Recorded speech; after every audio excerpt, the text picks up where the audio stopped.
Hi guys, मेरा नाम अजय शरावत है। आप सभी लोग जानते हैं कि हमारे कंट्री में 500 और 1000 के नोट बैन कर दिए गए। 8 नवंबर को मोदी जी के खुद के भाषण के बाद जब ये नोट बैन हो गए तो मैं वेट कर रहा था कि कुछ लोग नई नई तरह की थ्योरीज निकालेंगे, बिकॉज पहली बार करप्शन को खत्म करने के लिए एक पहली बार ऐसा प्राइम मिनिस्टर आया जिसने इतना सख्त स्टेप लिया है।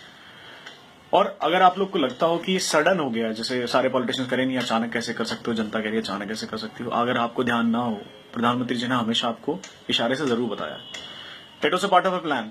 ये कभी भी आपके लिए अचानक नहीं था। आपके आधार कार्ड बनाना अचानक नहीं हुआ। आधार कार्ड के बाद जनधन योजना चलाना, जिसमें आपके बैंक अकाउंट खोले गए, आपकी चीजों को पेपरलेस किया गया, वो अचानक नहीं हुआ।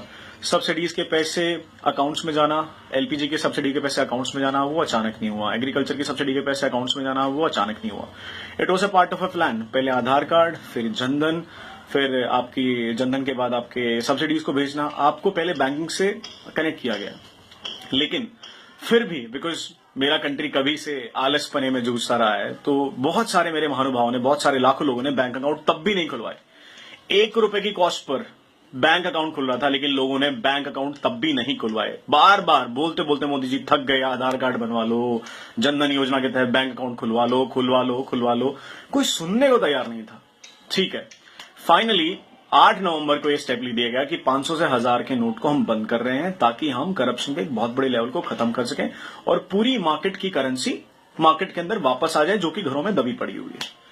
अगर आपने देखा हो, लोग कह रहे हैं कि भाई इससे करप्शन पर कोई फर्क नहीं पड़ेगा, खासकर मेरे माननीय योग पुरुष केजरीवाल जी।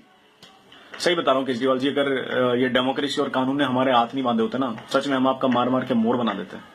मतलब सोचो, इतना फ्रस्ट्रेटेड हो गए हम लोग एज ए यंगस्टर, आपको देखते देखते, आपकी बातों को सुनते सुनते। इतने घटिया ख्यालात हैं आपके। एक छोले भटूरे वाला ना दिल्ली में आपसे ज्यादा समझदारी की बात कर सकता है। और कौन लोग? क्यों? क्योंकि मोदी जी ने आपके करप्शन का एजेंडा छीन लिया है। आप आए थे ना करप्शन का एजेंडा लेके, क्योंकि आज मोदी जी ने करप्शन का एजेंडा ले लिया, तो आप सोच रहे हो कि मैं इलेक्शन किस ब्याह पर लड़ूंगा। अरे कभी तो अपनी ग्रीड को छोड़ो, अरे कभी तो अपने लालच को छोड़ो। इतना बड़ा स्टेप लिया गया है, अब तो सुधर जाओ। तुम पता नहीं इनकम टैक्स डिपार्टमेंट में थे या नहीं थे सर, पता नहीं आपका क्या सीन है सर, किसने आपको इनकम टैक्स डिपार्टमेंट में रखा पता नहीं। और कौन कहता है कि आप दिल्ली के मुख्यमंत्री हो यार, बस हम आपसे ही दुखी हो गए हैं। मतलब ऐसे ऐसे स्टेटमेंट। अच्छा देखो, करप्शन के केस से कौन कौन बौखलाया। अरविंद केजरीवाल जेन्युइन था, राहुल गांधी जेन्युइन है भाई, जिंदगी भर परिवार ने घोटाला ही तो किया, और क्या किया है। कौन कौन अगेंस्ट खड़े हैं? मुलायम सिंह यादव मुलायम सिंह यादव को आप ऑनेस्ट लीडर मानते हो? लालू प्रसाद यादव, उसका जो फॉर्डर घोटाले में तो खुद जेल से छूटा, उसको आप ऑनेस्ट लीडर मानते हो? मायावती, नोटों की माला पहनने वाली ऐसे लीडर। ऑपोजिशन में कौन कौन है? ममता बनर्जी, जिसने खुद कलकत्ता का भट्टा बिठा दिया। एक बार ये देखो कि कौन लोग अपोज कर रहे हैं इस डिसीजन को। दोस्तों समझो, इन नेताओं के चंगुल में मत आओ, ये चीज को देखो। हाँ, सब परेशान है, मैं भी परेशान हूं, मेरे पास भी 150 रुपए थे, 3-4 दिन से ऐसे ही घूम रहा हूं, मैं एटीएम तक एक्सेस नहीं कर पाया हूं। कहीं ना कहीं तक 130 करोड़ को देश को मैनेज करने के लिए मैनेजमेंट उतनी ज्यादा नहीं थी बैंक के पास। लेकिन हाँ, अभी बैंक ने कुछ मेजर स्टेप लिए हैं, जिसके तहत उन्होंने मोबाइल बैंक चलाने के लिए कहा है, मोबाइल एटीएम चलाने के लिए कहा है। मतलब आपके गांव में, आपके आसपास में अगर 6 एटीएम थे, अब मोबाइल एटीएम के थ्रू 10 वैन और खड़ी हो जाएंगी, तो आपके पास वहां 10-12 एटीएम और एक्स्ट्रा होंगे, और बैंक भी शुरू हो जाएंगे। आप थोड़ा सा साहस रखो। और जितने भी लोग समझ रहे हो ना करप्शन सिर्फ नेता के पास है या किसके पास है, सोचो कर नेता के पास पैसा आता कहां से है। नेता को पैसा देने वाले हैं कौन? बिजनेसमैन, वेंडर्स, ट्रेडर्स, ये परचून की दुकान चलाने वाले, जितने भी जहां पे बैठे हैं, चांदनी चौक चलाने वाले। मेरा पूरा दिल्ली जानता है कि कैश पर मार्केट कैसे चलती है। आज भी दिल्ली में कितने % दुकानें हैं जो आपको बिल देती हैं? कोई बिल नहीं देता आपको। इस बात को समझो। इतने ज्यादा लोगों का पैसा मार्केट में आया जो होल्ड करके बैठे थे। आप जो लोग कह रहे हैं ना कि ये लाइनें बहुत लंबी लंबी हैं, बाहर लाइनें बहुत लंबी लंबी हैं, मैं आपको कुछ कुछ चीजें बता देता हूं लाइनें क्यों लंबी हैं।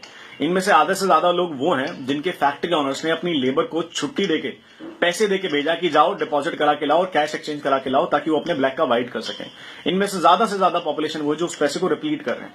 हमारे जैसे लोग हैं, 4.5 से 5% के सैलरी लोग हैं जो सिर्फ तनख्वाह में से अपना टैक्स कटाते थे। बाकी तो टैक्स का पैसा ही खा रहे थे। रोज टैक्स बचाओ, ये टैक्स ही नहीं भरते।